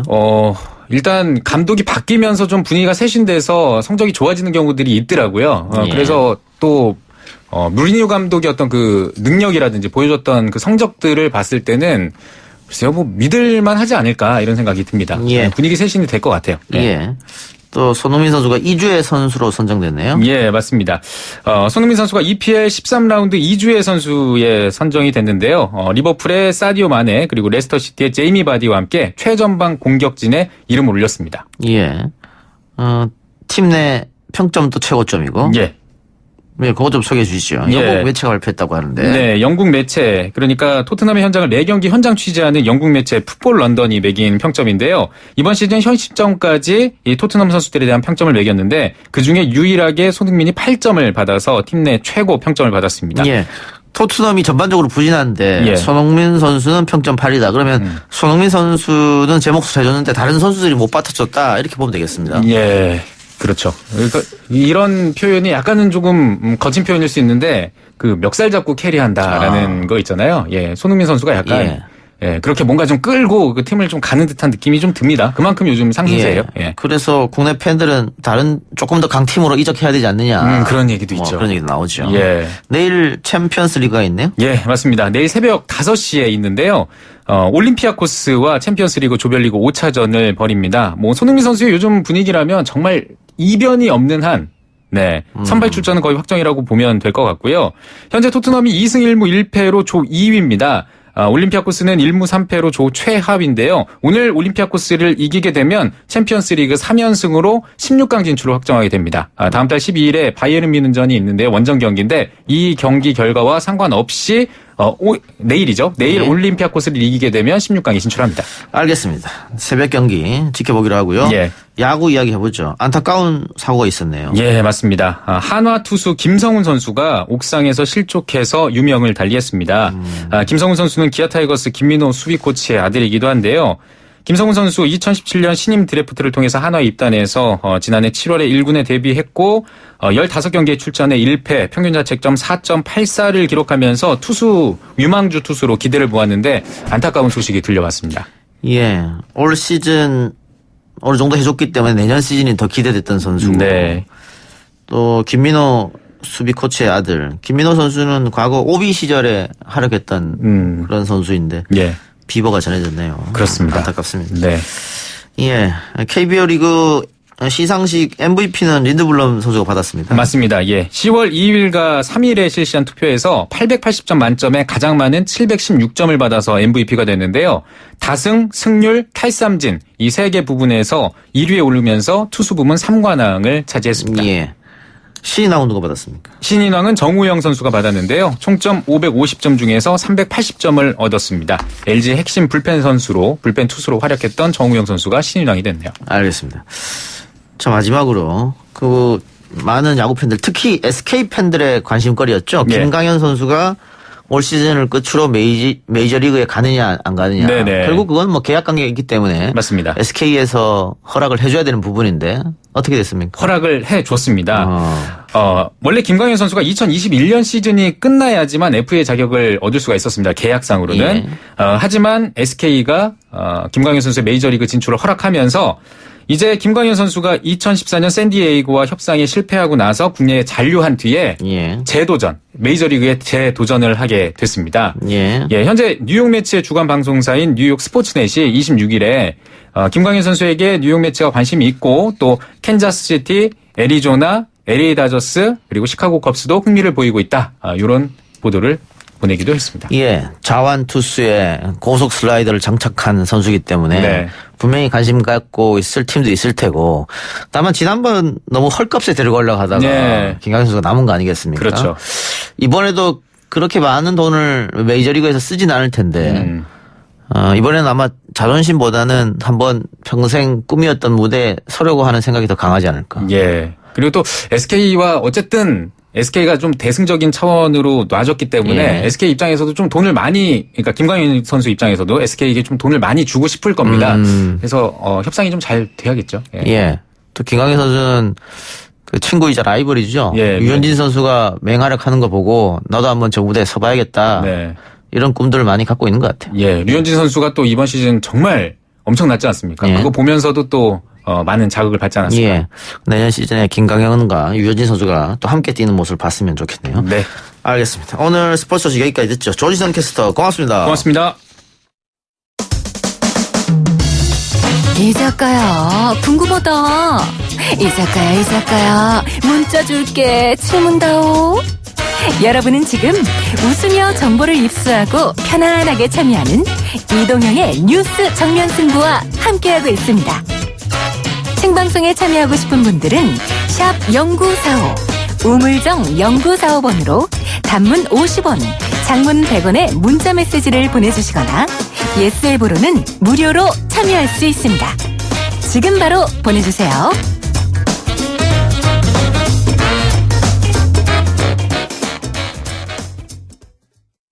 우이우아아 쟁쟁 walla walla bang bang 우이우아아 쟁쟁 walla walla bang bang 우이우아아 쟁쟁 walla walla bang bang 우이우아아 쟁쟁 walla walla bang bang 대한민국 시사 개보수 시간에 돌아왔습니다. 바른미래당 이준석 최고, 박지원 변호사, 개그맨 강성범 씨 나왔습니다. 어서 오십시오. 안녕하세요. 지소미아부터 얘기해보죠. 조건부 종료 연기 결정이 났는데 신의 한 수였다라는 평가가 있고 얻은 게 별로 없다라는 평가가 있습니다. 세 분 어떻게 보셨나요? 차례로 이야기해 주시죠. 결론적으로는 뭐 괜찮은 방법이 아니었나. 예. 만약에 종료가 됐다면 또 다른 어떤 마찰이라든지 또 상황이 전개될 수 있습니다. 사실은 결과론적인 판단 같아요. 네. 왜냐하면 가정적인 얘기밖에 할 수 없는 거니까요. 어쨌든 간에 이런저런 상황상 우리도 얻을 걸 얻었고 또 외교적으로 극단으로 가는 것보다는 또 칼자루가 우리가 쥐고 있는 측면이 있기 때문에 저는 상당히 잘된 결정이 아니었나 이렇게 평가하고 싶습니다. 예, 이 최고. 저는 이제 데자뷰로 떠오른 것이 예전에 사드 배치 논란이거든요. 예. 사드 배치 이제 집권하기 전에는 민주당과 이제 대통령께서도 사실 사드에 대해 가지고 굉장히 부정적인 입장을 밝히셨는데 예. 그 다음에 이제 집권하고 나니까 해야 되겠다라는 인식이 생기셔가지고 임시 배치로 결정을 내렸거든요. 예. 그래서 지금 현재 2년 반째 임시 배치 상태입니다. 그런데 그것처럼 배치는 한 거예요. 근데 임시자를 이제 정치적인 의미로 붙여놓은 건데 저는 이번에 그 종료 유예라는 표현 자체가 이게 사실 법적인 용어도 아니고 이것은 실질적으로 협정상 실효가 있는 게 아니기 때문에 그냥 연장인데 정치적으로 그것이 가져올 후폭풍이 있기 때문에 종료 유예라는 표현을 썼다. 그 정도의 이미지. 저는 사실 사드 지소미아 카드 자체는 이번에 지렛대 역할을 하는 데는 약간 한계가 있는 카드가 아니었나를 생각합니다. 예, 강성범 씨. 전 되게 화가 나요. 예. 왜 우리나라는 우리가 원하는 대로 외교를 못할까? 분명히 미국이 이거 멱살 잡은 거 아닙니까? 예. 그러면은 조건부로 이렇게 했는데 아베 총리가 우리는 양보한 거 하나도 없다라고 얘기했으면 우리는 지소미아 그냥 종료해야 되는 거 아닙니까? 아, 너무 화가 나요, 저는. 예. 지금 강성원 씨 말처럼, 일본이 지금 저렇게 얘기하는 것은 언론 플레이 같거든요. 명백한 언론 플레이로 보입니다. 그렇게 해서는 안 되죠. 사실은 뒤늦게 이 보도 자료를 냈어요. 우리가 내고 같이 내기로 아마 얘기가 된 것 같은데 7, 8분 늦게 했다죠. 8분이나 늦게 이제 했던 거는 명백한 정말 일부러 국내 정치의 자신들을 이용하기 위해서 예. 이것을 한 걸로 보이고 그런 부분에 대해서 또 뭐 얘기를 하면 좀 그렇지만 일본의 그 행동에 동조하는 또 언론도 좀 문제가 있는 거 아닙니까? 우리나라 언론. 생각도 좀 듭니다. 예. 우리나라 언론인지 일본 언론인지 모르겠어요. 이럴 때 힘을 합쳐야 되는 거 아닙니까? 참. 저는 근데 실질적으로 이제 우리 정부가 그 올 초에 올 여름에 이제 이 문제가 처음 터졌을 때 원칙론을 강조하면서 삼권 분립에 개입할 수 없는데 어쩌라는 거냐. 예. 이러면서 야당과 이제 일본에 대응을 했었거든요. 예.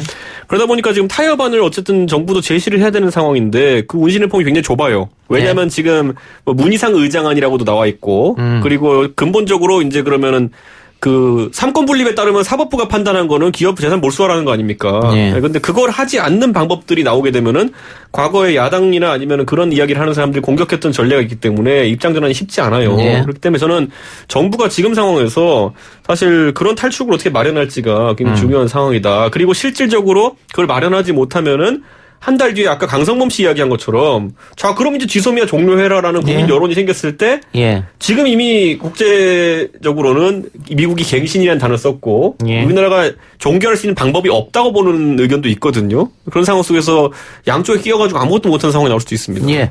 일단 우리 정부 입장은 조건부 종료고 몇 달씩 시간을 끌 생각이 없다. 그렇게 보면은 올 연말처럼 보여요. 좀 많이 본다면 올 연말까지겠죠. 근데 올 연말에 한일 정상회담이 이뤄질 것이다. 그럼 거기서 뭔가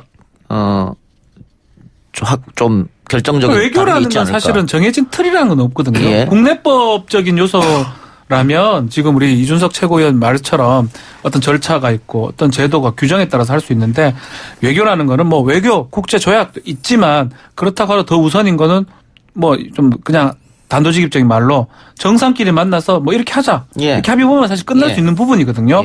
그런 측면에 봤을 때 제가 계속 말씀드리지만 조건부 유예, 뭐 말씀대로 없는 절차고 규정에 맞지 않을 수도 있지만 결국 연내에 해결될 수 있는 더 좋은 방안이 좀 될 수 있는 길이 아닐까 생각이 좀 듭니다. 근데 지금 저는 미국한테 자꾸 화가 나는 게 미국에서는 벌써 이제 이제 지소미아 건은 이제 정리가 됐고 무역 문제는 두 나라가 이제 알아서 잘 해결을 해요. 이미 기정사실로 이렇게 얘기를 한단 말이죠. 더 못 건드리게 하려고 지소미아를. 그런 게 너무 우리나라가 무조건 손해봤는데 왜 한쪽 편만 손을 들어주는지 그게 너무 화가 난다는 거죠. 미국 국익에 의하는 것이죠. 미국의 국익은 한일이 이렇게 그러니까 일본이 조금 더 자기들한테 이득된다 이거 아닙니까? 그거보다는 이제 우리 우방 아닙니까? 그걸 볼 수도 있지만 중국에 대응하기 위해서 지소미아를 통해서 한일이 조금 저는 근데 됐으면 좋겠다 이런 거 아닐까 싶어요. 대통령께서는 어쨌든 뭐 법률 전문가이시긴 하지만은 대한민국 어떤 정치인도 대통령이 되기 전까지는 외교 안보의 전문가가 된 경우는 드뭅니다. 왜냐하면 그만큼 정보가 제한적이고 그 경험을 쌓기가 어렵거든요.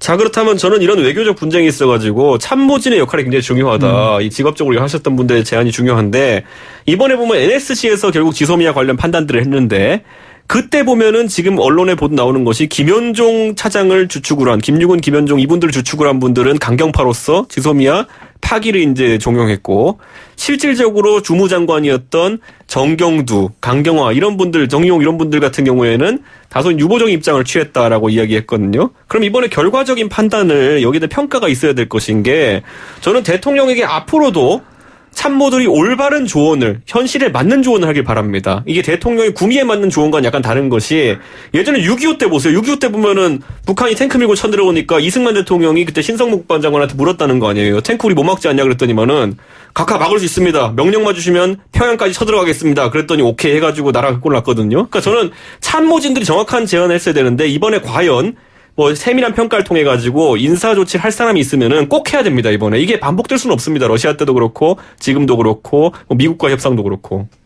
그럼 이준석 최고는 애초에 지소미아 건을 어떻게 했으면 좋았을 거라고 저는 이거 자체를 지렛대로 꺼내든 것 자체가 굉장히 문제였다 판단하는 것이고 저는 사실 민간에서 이루어지는 불매운동이나 이런 것들은 뭐 어쩔 수 없는 부분이 있다 하더라도 정부에서 분위기를 고조시키는 방향으로 간 건 맞는데 그 안에 토착외교 같은 용어도 나오고 근데 그런 상황 속에서 결정적인 카드를 들고 있다는 인식을 국민한테 줬거든요. 나중에 보니까 카드가 없다 소리 나오니까 지소미아 카드를 꺼내든 거거든요. 저는 그런 측면에서 그럼 애초에 그런 어떤 죽창부터 시작해가지고 고조시키는 단계부터 정부의 전략 전술이 잘못된 거 아니냐. 최대한 조용한 외교로 밀고 나가면서 물밑 협상을 했어야 되는 것이 아니냐 이 판단을 합니다 지금. 글쎄요, 뭐 일부 말이 뭐 틀린 말은 아니겠지만 약간 기조는 다르겠죠. 정의연 실장이나 특히 김현종 차장이 많은 역할을 하고 있는 걸로 좀 알려져 있는데 과연 뭐 어떤 회의를 했고 어떤 대화가 나갔고 어떤 기조를 얘기했는지는 뭐 명확하게 알 수는 없지만 결국 결론을 잡은 거는 대통령이 유예해서 하자보다는 NSC에서 결론을 잡았다고 봐야 될 것 같거든요. 그럼 그런 측면에 봤을 때 안보 라인에 외교 안보 라인에 뭐 문제가 있다 이렇게 보기엔 좀 저는 어렵다 생각이 좀 듭니다. 예. 지금 이준석 최고도 그랬고 보수 언론이나 보수 야당도 지소미아는 지렛대로 삼으면 안 됐었던 거고 별 효과도 없었다. 이런 분석이 지배적인 것 같은데 또 다른 쪽에서는 어쨌든 지소미아를 지렛대로 삼아가지고 일본이 워낙 이 지소미아에 대해서 갱신하기를 원했기 때문에 일본이 조금 뉘앙스가 바뀐 거 아니냐. 지금 대화하자고 나서는 것도 그렇죠. 그게 아니었으면 할 수 있었겠느냐. 그렇죠. 이런 반박이 나오거든요. 근데 우리가 국장급 대화라든지 이런 것들 과거에도 보면은 우리가 그 사진 기억할 겁니다. 무슨 창고 같은 데 앉아가지고 둘이서 회담하자고 하고 일본의 그런 어쨌든 협상장은 만들었지만 협상의 의지가 없는 상황이었거든요. 저는 지금 그러면 이 지소미아 파문을 겪은 뒤에 협상장이라는 것도 아까도 이동현 씨가 언급했지만은 일본의 진정성이 있는 협상 테이블로 나오게 하는 그런 조치였는데 진정성이라는 거는 두 가지 측면에 생길 수 있습니다. 협상의 진정성이라는 거는 두려워서 생길 수도 있는 것이고 아니면 감화돼서 생길 수도 있는 것인데 일본이 우리에게 감화됐느냐 아니면 지소미아 한 달 뒤에 종료될 수 있다는 것에서 겁을 먹었느냐 두 가지 다 전 아닌 것 같아가지고 지금부터 있겠다는 협상 자체도 그러면 크게 과거에 창고에서 하는 협상이랑 달라질 것 같냐 아닐 것 같고 결국엔 한 달이라는 시간이 지나면은 우리 아까 강성범 씨 같은 의견 일본이 결국 진정성 없는데 우리 또다시 지소미아 파기되는 거 아니냐 그러면은 또다시 우리한테 불리한 시간이 오는 거거든요. 근데 지소미아가 왜 생뚱맞다라는 얘기 하시는 분들 관련이 별로 없어 보이는데 왜 수출 문제를 갖다가 지소미아가 연관을 했느냐. 근데 수출 규제를 하기 시작한 그 이유가 뭐냐면은 우리나라 못 믿을 나라잖아요. 그래서 시작한 거잖아요. 지소미아는 양국 간에 정말 제대로 믿어야지 할 수 있는 거 아닙니까? 저쪽이 못 믿겠다는데 우리는 당신들을 믿어요. 그러면서 우리 계속 해야 돼요? 좀 굉장히 연관이 있는 거라고 생각하는데? 정부에서 그 논리였었는데 지금 관련해서 여론조사를 한 거 보면 조건부 종료 이후에 잘한 결정이다가 압도적입니다. 잘못한 결정은 없고. 근데 방금 이준석 최고가 지적해 준 대로 향후 협상에서 일본이 수출 규제를 여전히 풀지 않으면 어떻게 할 것이냐. 여기에서는 그러면 지소미아 종료해야지. 강성범 씨 말처럼. 요게 계속 유지해야 된다. 지소미아를.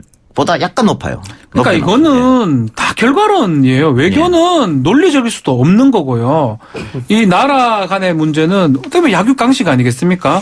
우리가 정말 타당하고 우리가 진실되고 한다 하더라도 필요에 따라서는 뭔가 다른 선택을 할 수 있는 거고 그런데 어떻게 보면 변종일 수 있고 또 어떻게 보면 우리 이준석 최고위원 말처럼 지렛대로 쓰지 말았어야 된다 이렇게 얘기를 할 수도 있지만 그렇지만 저는 그 현실을 봤을 때는 계속 적절한 판단을 지금 하고 있다고 저는 보이거든요. 또 설사 그게 판단 적절하지 못할 수도 있지만 많은 국민들이 그거에 대해서 좀 따라주고 특히 언론에서 좀 응원해주고 해줘야 되는데 그런 부분이 저는 더 아쉽다. 오히려 막 잘 안 되기를 바란다는 느낌이 들어서 좀 아쉽다는 생각이 저는 근데 오히려 이번에 뭐 민주당 그 페이스북 그 논평도 그렇고 그리고 고민정 대변인도 지소미아 파기가 만약에 철회된다고 한다면은 결정할 당시에 굉장히 고민이 깊지 않았다는 뜻이다. 뭐 이렇게 해놓은 말이 또 이제 이슈화가 되는데 저는 그만큼 지금 정부 당국자들이나 여당 측 관계자들도 이 사안에 대해 가지고 예측을 하지 못하는 상황들이 발생하고 있다는 것이거든요. 지금 보면은 트위터고 인터넷이고 보면은 급태세 변론하는 분들이 많습니다. 지소미아 파기해야 된다고 이렇게 끝까지 하시다가 나중에 되고 나서 이건 이제 잘된 결정이다 이렇게 하는 상황이 발생하는 이유는 그만큼 지금 급변침이 일어나고 있기 때문입니다. 지금 이게 예측된 결과로 하는 거는 다 거짓말입니다. 예측할 수는 없었겠죠. 7677님께서 위안부 합의도 오바마의 압력, 지소미아도 미국의 압력 이렇게 말씀해 주셨는데 지소미아가 맨 처음에 될 때도 당시 오바마 정권이었죠. 여러 가지 압력을 우리한테 넣었었고 그때는 미국이 일본보다는 우리에게 더 많은 압력을 넣을 때여가지고 여러 가지 좀 문제가 있었는데 미국은 미국 나름대로 국익을 생각했을 때고 우리는 또 우리 나름대로 국익을 생각해서 대처해 나가겠죠. 알겠습니다. 3부 순서에서 마치고요. 4부에서는 자유한국당 황교안 대표 단식 이야기 해보겠습니다. 광고 듣고 오셨습니다. 한 번 더 듣죠, 광고.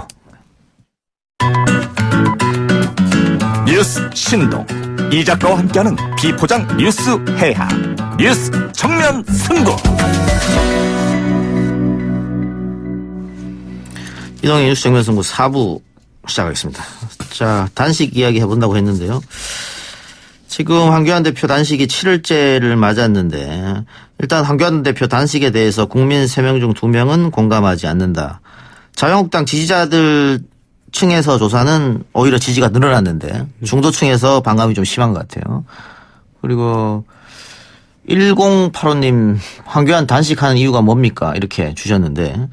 저도 물어보고 싶었어요. 지금 포탈에 황교안 연관 검색어가 황교안 단식 이유거든요. 네. 그러니까 이게 뭘 뜻하냐면. 제일 크게 뭐였어요? 그만큼 공감을 못 한다는 겁니다. 뭐 세계 평화? 지소미아 문제, 그다음 패스트트랙 건, 그리고 국정 대전환 뭐 이런 거였었죠. 예, 요거는 그런 거였었는데 공감을 얻지 못하는 게 아니냐 이런 지적이 있어서 어떻게 보십니까? 공감하기는 사실 어렵죠. 뭐 마지막 수단으로 쓰는 게 이제 단식인데 마지막 수단에 지금 앞에서는 형제복지원 관련해서 20일째 단식을 하고 있거든요. 그분들이 오히려 뭐 정말 단식을 해야 될 상황이고 오히려 그분들 위해서 나가서 이제 어쩌면 법안을 만들 수 있는 그런 위치에 있는 사람이 황교안 대표일 수 있다. 그런 얘기 먼저 드리면서. 예, 오늘도 중소상공인들이 아마 황교안 대표 찾아갔던 모양인데. 네. 근데 이제 이런 측면이 있는 것 같아요. 신기하게 뭔가 맞아떨어진 것 같아요. 어쨌든 지소미아는 또 연장이 됐거든요. 성공하신 거 아니에요? 그러면 이제 접으셨어야지. 아니 그 말이 아니고 삭발 그때 이제 할 때도 어쨌든 조국 전 장관이 사퇴를 또 했고요. 예. 뭔가 할 때마다 뭔가 다 됐네요. 됐고. 그래서 리더십을 잃어갈 때 또 혼란이 있을 때마다 장외투쟁을 해서 성공한 양식이 좀 되는 게 좀 신기해요. 황교안 대표가 단식해서 지소미아가 아니요, 그게 아닌데 결과론적으로 봤을 때는 그렇다. 그 얘기를 뭐 있을 수도 있어요. 아니요, 뭐 그럴 리는 없겠지만 우연의 일치일 수도 있고 아니면 운일 수도 있고 그런데 어쨌든 간에 그게 좀 맞아떨어지는 게 좀 신기합니다. 예. 하면 당에서 좋아할 수 있죠. 자유한국당에서는. 저는 그런데 이제 단식이라는 것이 이제 처음에 이제 일주일 전에 시작할 때 보면은 자유한국당 내 구성원들의 합의가 없었죠. 당연히 개인적인 판단을 한 거니까. 그랬을 때 제가 그냥 역사를 되살펴보면은 제가 예전에 새누리당에 있을 때 최순실 사건이 터질락 말락할 때 그 당시 새누리당 대표였던 이정현 대표가 갑자기 단식을 합니다. 근데 그것도 이제 사실 그 당시에 박근혜 정부의 어떤 난맥을 이정현 대표가 개인적인 뭐 대통령에 대한 충성심을 막아오려고 했던 그 상황이었고 그러다 보니까 그 이후에 당이 쪼개졌어요. 최순실 사태 터지고 나서. 그리고 나서 제가 또 당으로 옮겨서 이제 바른미래당에 있다 보니까 갑자기 이제 그 손학규 대표께서 어르신께서 갑자기 단식을 하니까 당론이 아니었던 선거법이 어르신 단식하니까 아무도 이견을 제시 못하면서 당론처럼 돼버려가지고 나중에 이제 패스트트랙 들어가려고 하니까 당이 이제 대판 싸워가지고 당이 쪼개지는 꼴이 지금 났어요. 근데 저는 이제 황교안 대표의 단식이라는 것이 가져온 효과는 이렇게 볼 수 있는 게 당내 이견은 표출이 잘 안 됩니다. 왜냐하면 거기 뭐 누가 누워가지고 밥도 못 먹고 있는데 거기다 대고 그 사람 비판하기 되게 어렵거든요. 그거는 하나의 효과일 수 있겠으나 반대로 이 방향성이 합의된 상황은 아니기 때문에 단식이 끝난 시점에 다시 한번 내분이 터질 수밖에 없는 상황이다. 저는 그렇게 보고 지금 시점에서 저는 사실 황교안 대표가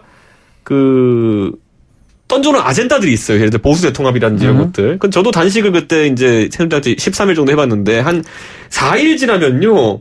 이게 체력이 떨어져가지고 뭐 생각을 잘 할 수 없는 상태가 됩니다. 그럼 황교안 대표가 사실 당무를 놓아야 되는 상황이 오거든요.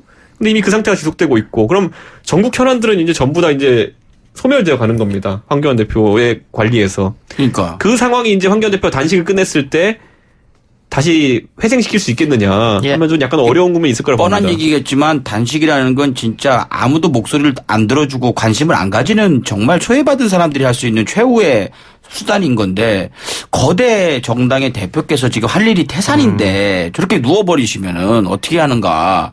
이제 지소미아 됐으니까 얼른 일어나시는 게 맞지 않나. 일하는 모습을 보고 싶습니다. 우리 국회가. 늘 말하는 게 단식은 시작하고 하는 것보다 나오는 게 더 힘들다 그럽니다. 그게 문제예요. 출구 전략을 어떻게 짤 것인가. 결국은 출구 전략 짤 만한 것들이 지금 없어 보여요. 어쩌려고 저래. 그러면 이송이에요. 병원 이송 모습이 예전에 많이 봤잖아요. 병원 이송 모습을 통해서 출구를 해버리면 모양새가 좀 좋지 않는 명분이 없다. 그렇죠. 많이 없죠. 그렇기 때문에 상당히 좀 곤란하다. 앞으로는 출구 전략 짜기가 어려울 것 같아요. 뭐 아니, 그러니까 이제 상황상 봤을 때는 지금 이제 꺾으려는 대상이 대통령이거든요. 그러니까 대통령을 꺾기 위해서 청와대 앞에서 단식하는 것인데 그럼 이 상황에서 대통령이 꺾이면 어떻게 되느냐? 그럼 바로 레임덕입니다. 그러니까 대통령은 꺾일 수가 없어요. 그러니까 이제 사실 이거는 황교안 대표도 꺾으려고 간 거라기보다는 본인이 최대한 처절한 모습을 보이는 것으로 여론전을 하겠다는 것인데 이는 이제 어떻게 할 거냐면 자유한국당에서 그 임시의총이라고 해서 거기서 특별의총인가요? 그렇죠. 거기서 하거든요. 비상의총을 하거든요.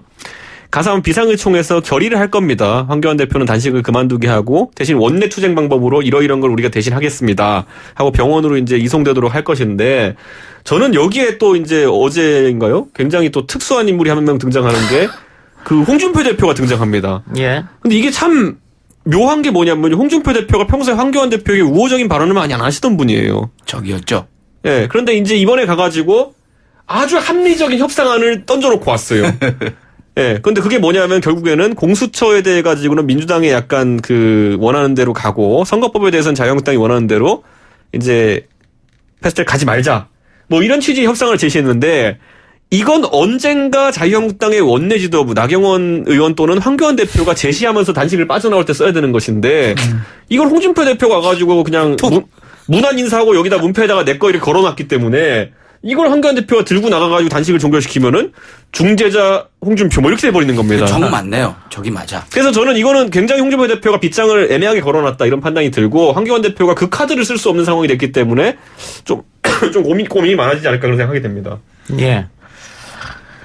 알겠습니다. 또 보면 지금 형평성 문제가 나오는데 김강진 비서관이 김도읍 실장한테 보낸 문자가 황 대표님의 힘든 상황과 특수성을 잘 이해하고 있지만 그곳에서 오랜 기간 집회를 이어오던 분들과의 형평성 문제와 기종상의 문제가 있다 이렇게 얘기했습니다. 그러니까 청와대 앞에서는 텐트를 치지 못하죠. 그러니까 청와대 앞에서도 다른 사람들의 시위나 또 단식 투쟁은 다 텐트 없이 했는데 지금 황교안 대표는 텐트를 쳤단 말입니다. 그래서 이렇게 되면은 형평성 문제가 있기 때문에 또 규정상 문제도 있고 자진 철거해 주면 어떻게 했느냐 이렇게 했는데 자유한국당에서는 지금 밥 못 먹어서 쓰러져 간 사람한테 이렇게 할 수 있느냐 이게 문재인 대통령의 뜻이냐 그 말을 기다렸었던 것 같아요. 철거하라는 얘기를. 그러니까 저는 어떤 느낌이냐면 저도 이제 아까 국회 단식해봤다 그러는데 국회 사무처에서 매일매일 와서 공지는 해줘요. 여기서 이러시면 안 됩니다 이런 거를. 그런데 그렇다고 국회 사무처가 뭐 사람을 드러내고 이러지 않거든요. 그러니까 이건 김광진 정무비서관이 의례적으로 하는 그런 어떤 공지사항 같은 느낌인데 제가 솔직히 그 문자 캡처된 거 그 사진 찍힌 거 못 얻었던 게 뭐냐면은 주어와 서술어와 목적어가 전부 다 경어예요. 그러니까 김강진 의원이 하나하나 표현을 조심해가면서 자극 안 하려고 쓴 거거든요. 그런데 아까 강성범 씨 말했던 것처럼 자유한국당은 약간 좀 기다리고 있었던 것 같아요. 그러다 보니까 김도읍 비서실장이 강하게 어필을 한 건데 저는 청와대에서 당연히 그런 정무를 담당하는 영역에 있는 사람들은 그런 메시지 정도는 할 수 있다. 난 그래서 이번 건은 김도읍 실장이 정무적 판단 약간 미스했다. 왜냐하면 지금 문자를 보면 굉장히 지금 이준석 최고 말대로 굉장히 조심스럽게 보냈단 말이죠. 정중하게. 그래서 문자를 공개하지 말고 그냥 이런 문자가 왔는데 철거하는 문자가 왔는데 이럴 수 있느냐 이렇게 했다면 여론은 오히려 자유한국당 편 될 수도 있었겠다. 그 문자 보고 잘했는데 왜 이래 될 수가 있거든요. 제가 김광진이한테 물어봤다니까 이렇게 정중할 수가 있느냐. 주어, 수로와 목적어가 어떻게 다 이렇게 할 수 있느냐 했는데 엄청 꼼꼼하게 챙겼기 때문에 괜히 공개를 해가지고 이것도 솔직히 그냥 거기서 맨바닥에서 단식하시고 농성하시는 분들한테는 되게 서운할 얘기일 수 있어요. 그러니까 그런 부분이에요. 그러니까 일반 국민은 맨바닥에서 해야 되고 야당 대표는 텐트 쳐야 되느냐 뭐 이런 게 있을 수 있기 때문에. 바리케이트도 되게 넓게 쳐놓고. 예. 유승민 의원이 오늘 안부차 방문했던데. 뭐 이해찬 대표도 가고 다 갔습니다만 유승민 대표가 간 거는 또 다른 정치적 해석이 있을 것 같아가지고. 근데 유승민 대표 옛날에 손학규 대표 단식할 때도 찾아갔어요. 그래가지고 이제 이건 뭐 어차피 정치 지도자들 간에 있는 의례적인 교류인데 그 어쨌든 통합이나 이런 논의는 전혀 없었다라고 오늘 명백히 밝혔거든요. 그렇기 때문에 그런 부분보다는 현실적으로 변혁과 지금 이제 자유한국당이 공통의 목표로 삼고 있는 패스트트랙 저지 정도에 대해 가지고만 뭐 이 정도의 공조가 가능하지 뭐 보수 대통합이나 이런 거에 대해서는 의견 나눈 바가 없습니다. 패스트트랙 저지 공조한다. 현실적으로 뭐가 있을까요? 저지 방법이? 오늘 이제 유승민 의원 같은 경우에는 변혁회의에서 필리버스터 하겠다라는 이제 입장을 밝혔거든요.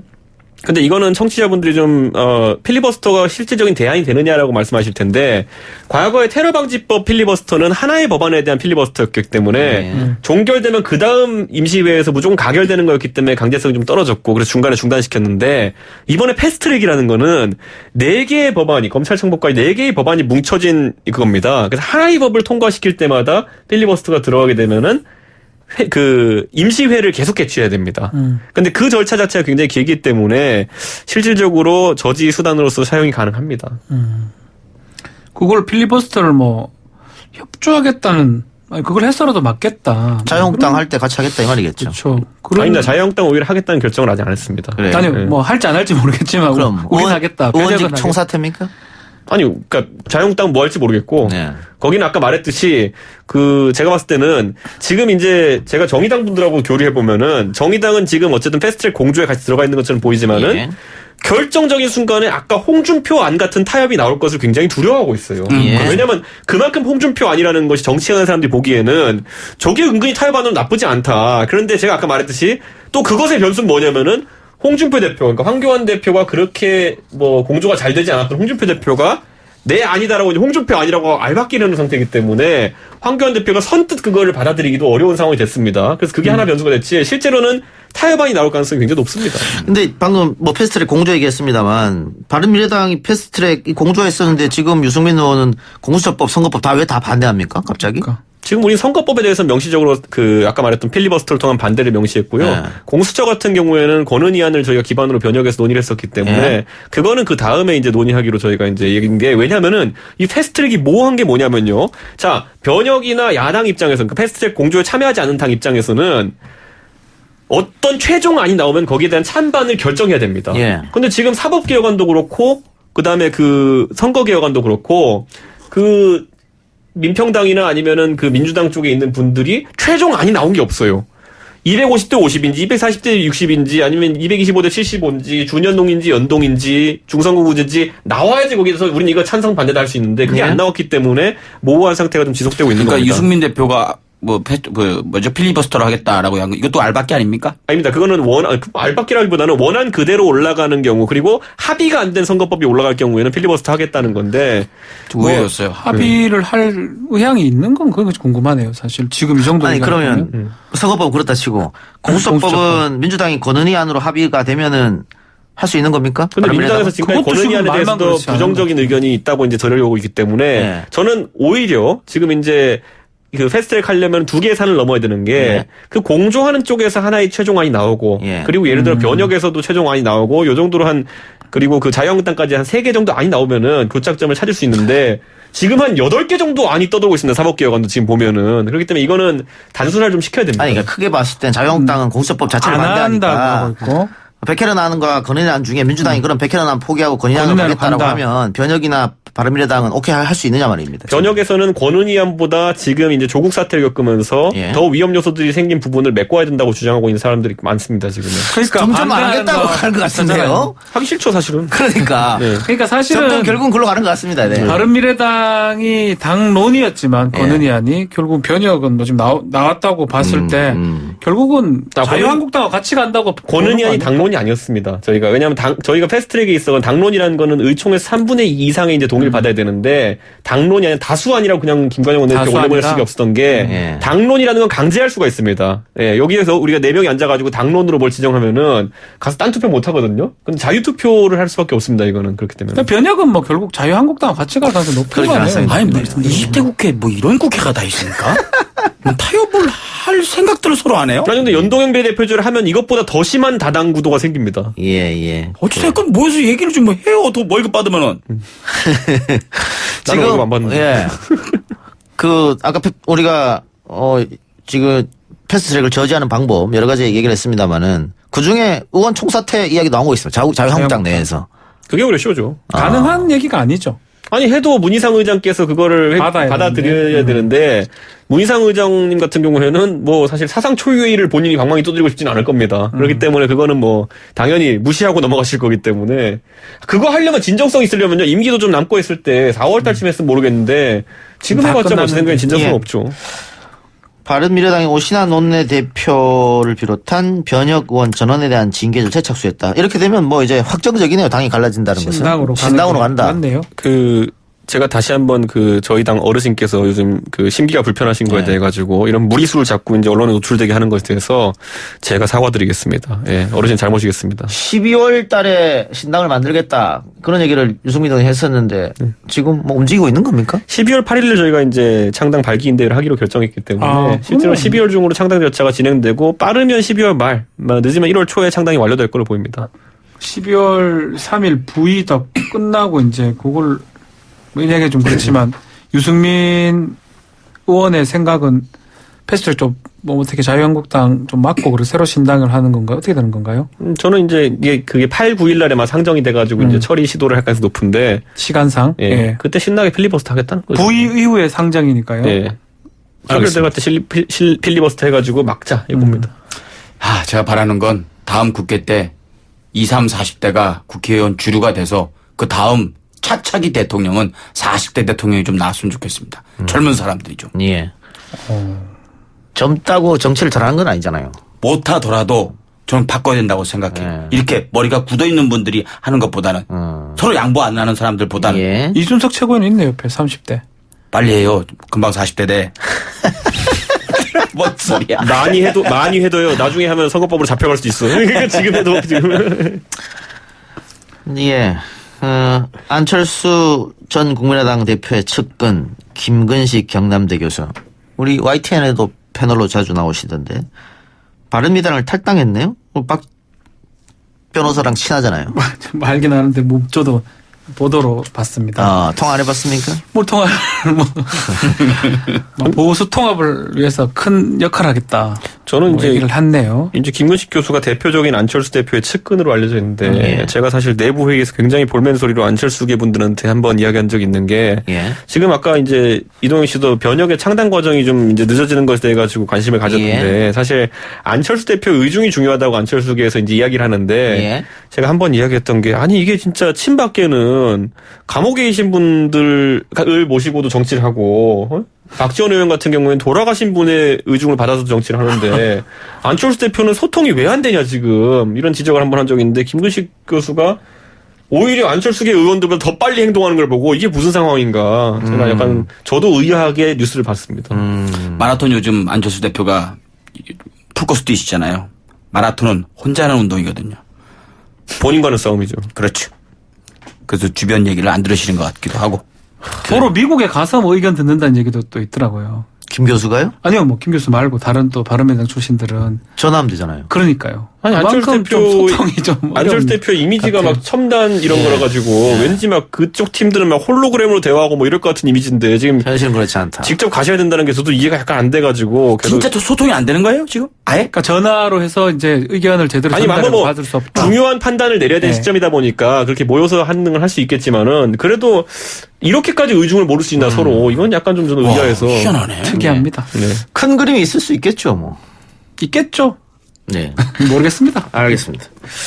근데 김근식 교수가 보수 통합을 위해 역할을 하겠다. 여기 보수 통합은 자유한국당과 바른미래당의 통합입니까? 뭐 그런 플러스 안철수까지 통합입니까? 김근식 교수가 보수 맞습니까? 그래서 제가 여쭤보는 거예요. 근데 누구세요? 네? 국민의당 잘 몰라요. 저는 저랑 생일이 똑같다는 것밖에 모릅니다. 알겠습니다. 좀 지켜보죠. 이 문제도. 세 분 수고하셨습니다. 네, 감사합니다. 저는 내일 이 시간 다시 찾아오겠습니다. 들어주신 여러분 대단히 감사합니다.